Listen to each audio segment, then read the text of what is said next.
بيبدأ فيلمنا من الأب باتريك اللي بيكون في المقابر وبيزور ولد اسمه كوري. وفي اللحظة دي بيجيله شخص اسمه الأب راؤول وبيقوله إن الأب جون مورفي اتوفى من أسبوع، وطلب مني قبل ما يموت إني أجي وأشوفك. وبيقوله على اسم مريضة اسمها هيكسلي، وبيكون عندها 14 سنة وبتكون عايشة مع أبوها. وبنعرف طبعا هنا إن مامتها انتحرت. وبيقوله ان الاب مورفي ذات نفسه مقدرش عليها، والبنت دي دلوقتي بتحتضر. وجون مورفي كان طلب منه ان هو يقابله علشان خاطر يساعده ان هما يتخلصوا من الشيطان اللي موجود في البنت دي. وبنروح بعدها لدكتورة نفسية اسمها اوليفيا، وبتكون قاعدة مع مريضة وبتساعدها تتعالج نفسيا. وبتجيلها راهبة من الكنيسة اسمها كارولين، وبتطلب منها مساعدة لنفس البنت اللي اسمها هيكسلي.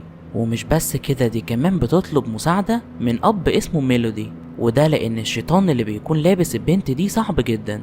وبنفهم هنا الشيطان إنه كان عايز يجمعهم هما التلاتة علشان يتخلص منهم.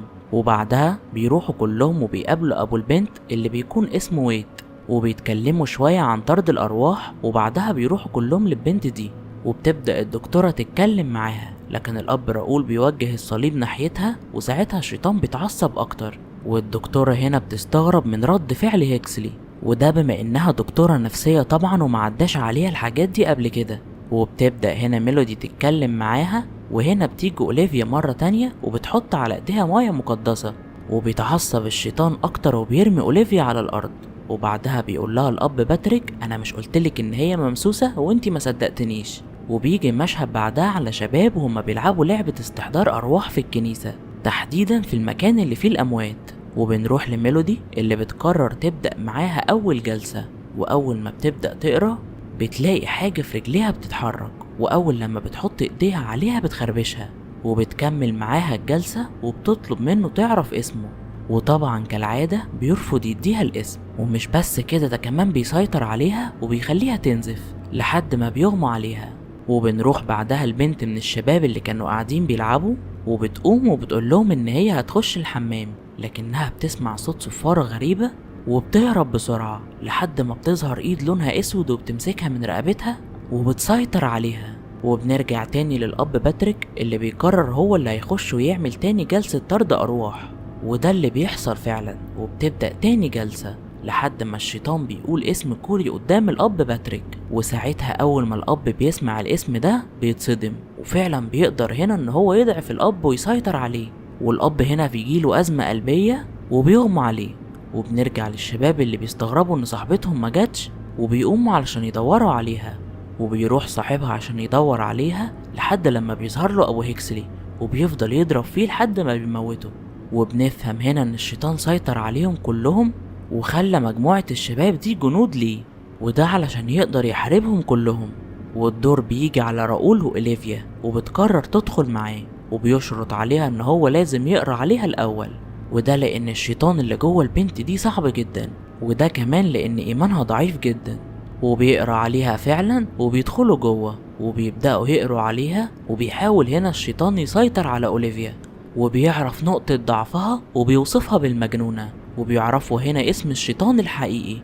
وبنفهم ان الشيطان ظهر لأوليفيا زمان وهي صغيرة وقال لها ان هو اسمه لامك، ومن ساعتها وهما بيوصفوا أوليفيا بالمجنونة، وبيفضل يوصفها بالاسم ده لحد ما بياخدها الأب راؤول وبيروحوا يبلغوا الأب باتريك باللي حصل جوه. والشيطان هنا بيكون استحوذ على كل اللي موجودين في الكنيسة علشان يبقوا جنود ليه. وهنا أول ما أبو هيكسلي بيعرف إن هم عرفوا اسمه بيتوتر، وبيطلع المسدس بتاعه وبيهددهم إن هو هيضرب نار. وفعلا هنا بيضرب ميلودي، وبيحاول هنا باتريك يتكلم معاه لحد ما ميلودي بتطلع مرة تانية وبتضربه على دماغه، والطلقة أصلا ما بتكونش جت فيها. لكن فجأة وهي بتتكلم بتظهر الراهبة وبتقتلها بالسكينة. وهنا بياخدها الأب باتريك وبيقرأ عليها وبيودعها، وبيطلعوا كلهم يهربوا لحد ما بيظهر لهم فجأة جنود الشيطان اللي استحوذ عليهم، وبيخطفوا أوليفيا من غير ما هم يحسوا. وهنا أوليفيا بتحاول تهرب منهم وبتطلع مياه مقدسة وبترشها عليهم وبتهرب منهم. وبنروح للأب باتريك اللي بيتحاصر مع الشيطان وبيفضل يضرب فيه بالسلسلة، ولكن بتيجي هنا أوليفيا في اللحظة الأخيرة وبتنقذه. وبيجي هنا الأب راؤول وبيقول لهم ان هو كان بيدور عليهم، واثناء ما هو بيتكلم بتطلع من وراه الراهبة وبتذبحه بالسكينة. وبيحاولوا هنا الاب باتريك واوليفيا ان هم يخشوا اوضة هيكسلي، وفعلا بينجحوا في ده بعد ما بيقدروا يهربوا من الجنود. وبيحاولوا مع الشيطان بكل الطرق لحد ما بتطلع هنا اوليفيا علشان تجيب له الشنطة بتاعته، وكمان تجيب الأدوية علشان هيكسلي ما تموتش. وده لأن الشيطان لما بيحس بضعفه ممكن يموت هيكسلي، وده اللي الأب ما كانش عايزه. وبتحاول هنا أوليفيا تجيب له الشنطة بتاعته اللي فيها الكتاب علشان يقرأ منه، وبنكتشف إن الأب باتريك كان عاوز الكتاب علشان يعمل طقوس اسمها طقوس التحويل.